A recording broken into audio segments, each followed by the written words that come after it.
একটি ছেলে তার পোষা প্রাণী হিসাবে সাপ পুষত, যে সাপটি আসলে মূলত একটি অজগর, এবং এটি সেই ছেলেটিকে অনেক পছন্দ করত এবং ছেলেটিও অজগরটিকে অনেক পছন্দ করত।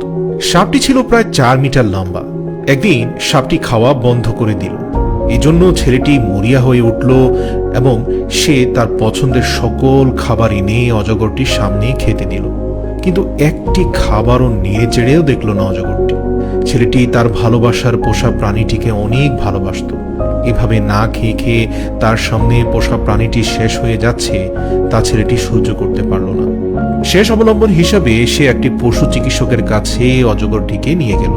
পশু চিকিৎসক ভালোভাবে পরীক্ষা নিরীক্ষা করে অজগরকে দেখল এবং পুরো ঘটনাটি খুব মনোযোগ সহকারে শুনল।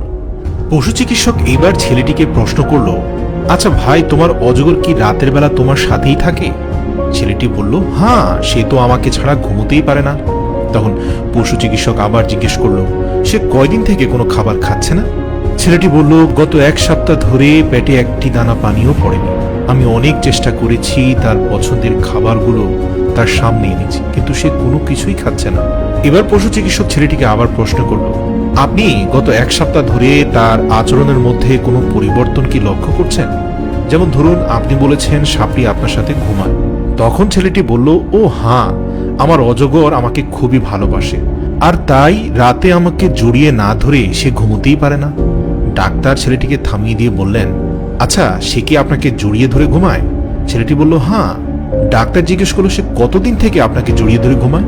তখন ছেলেটি বলল, আসলে সে গত 1 সপ্তাহ ধরে আমাকে জড়িয়ে ধরে ঘুমায়। এবার লোকটির কপালে চিন্তার ভাঁজ পড়ে গেল। ছেলেটিকে বলল যে, দেখুন, আপনার অজগরকে আমি পরীক্ষা নিরীক্ষা করেছি। মূলত অজগর কখনো অসুস্থ হয় না। সে আসলে বড় ধরনের কোনো খাবারের খোঁজ করছে এবং প্রতিদিন রাতে সে তার শরীরের সাথে খাবারটির মাপ দিচ্ছে যে আদৌ সে খাবারটি হজম করতে পারবে কিনা। ছেলেটি ডাক্তারের কথা স্পষ্ট না বুঝতে পারায় ডাক্তারকে বলল, আপনি আসলে কি বোঝাতে চাইছেন? ডাক্তার বলল, দেখুন, এই অজগর গত 1 সপ্তাহ ধরে আপনাকে গিলে খাওয়ার প্রিপারেশন নিচ্ছে এবং খুব সম্প্রতি সে আপনাকে গিলে খাবে। সাধারণত অজগররা সর্বোচ্চ 12 দিন অপেক্ষা করে বড় ধরনের কোনো খাবার গিলার করবে। সে আগে নিজের শরীরের সাথে পেঁচিয়ে খাবারটির মাপ নেয়, অতঃপর খাবারের দৈর্ঘ্য প্রস্থ হিসেব করে তখন সে 12 দিনের ভেতরেই খাবারটিকে গিলে ফেলে। 1 সপ্তাহ যদি গিয়ে থাকে তাহলে আশা করা যায় আগামী 4-5 দিনের মধ্যে সে আপনাকে গিলে খাবে। এ কথাটি শুনে ছেলেটির কপাল থেকে ঘাম ঝরতে থাকলো এবং সে দুশ্চিন্তায় পড়ে গেল। প্রিয় দর্শক, এই গল্পটির মূল শিক্ষা হচ্ছে যে জড়িয়ে ধরলেই কিন্তু পরম বন্ধু হয়ে যায় না।